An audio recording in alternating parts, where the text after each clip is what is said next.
Pastor Richard, Frater, saudara-saudari yang terkasih dalam Tuhan, Shalom. Ketika musim kemarau yang panjang tiba, maka kali-kali sungai-sungai akan mulai mengering. Bahkan sungai yang sangat besar sekalipun debit airnya akan berkurang.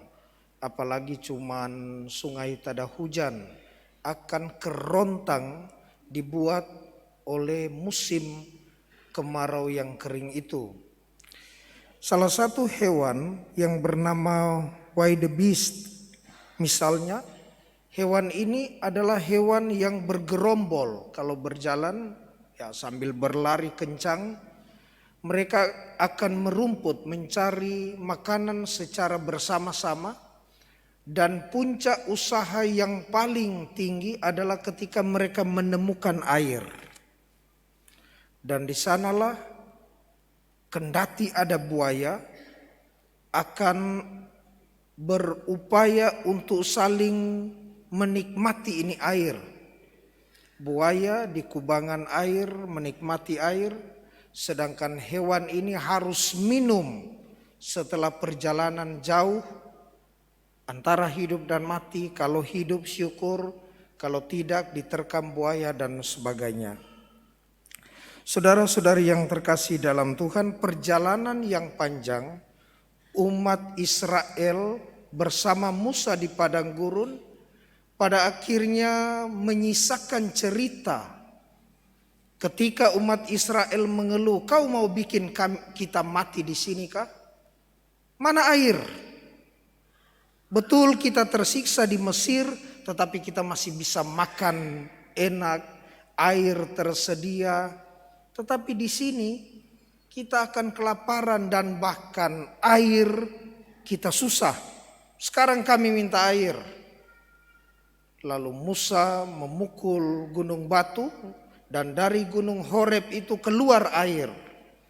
Dan mereka menikmati air yang telah diberikan oleh Tuhan melalui Musa kepada mereka. Saudara-saudari yang terkasih, bacaan Injil juga bercerita tentang air. Ketika perjalanan Yesus melintasi salah satu daerah orang Samaria, yakni kota Sikar, dan Yesus kelelahan, dia letih tetapi juga kehausan.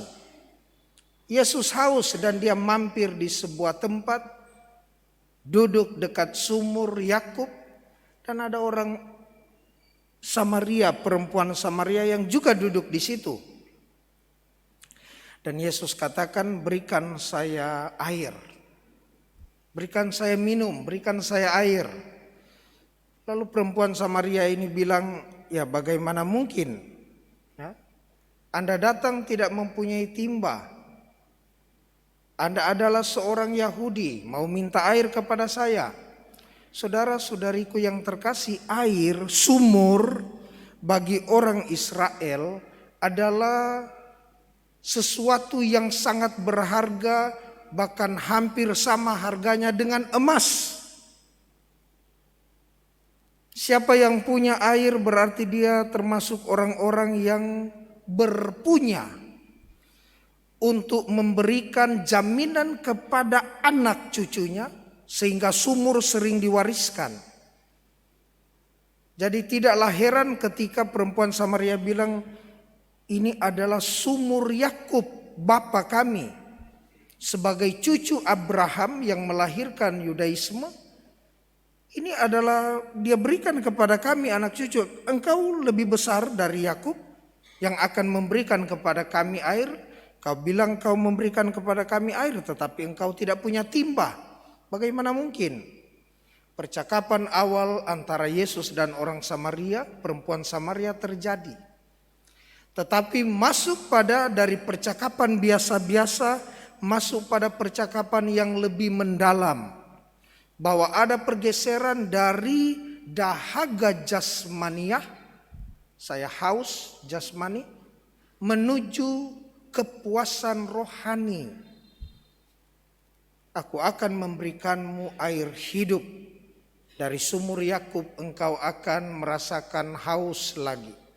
Tetapi ketika aku memberikan kepadamu air ini, mata air hidup ini, maka engkau tidak akan haus lagi. Dan perempuan Samaria ini mengatakan, berikanlah kepadaku air yang engkau maksud.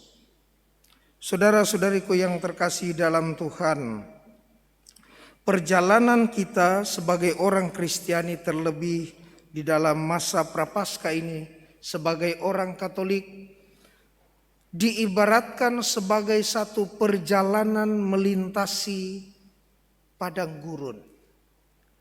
Diibaratkan sebagai satu perjalanan yang panjang dan harus duduk setelah merasa letih dan haus.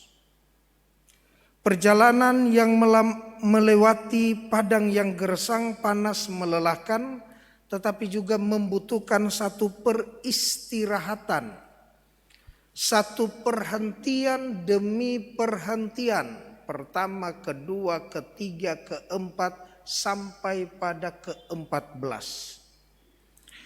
Betapa tidak kita harus bersyukur ketika kita menemukan air. Dahaga kita akan dipuaskan, namun kita akan haus lagi.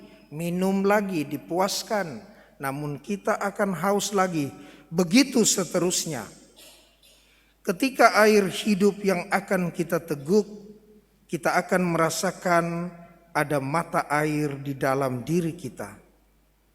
Mata air ini akan mengalirkan banyak kebaikan dan kualitas yang boleh dirasakan oleh banyak orang lain.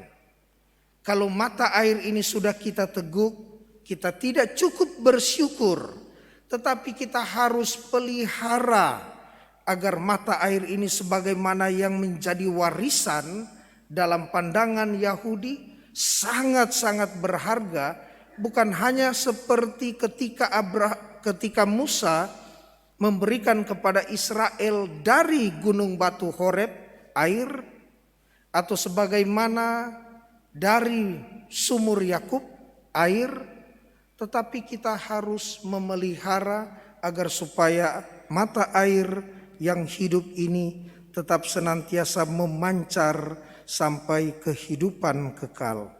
Apa yang boleh kita lakukan?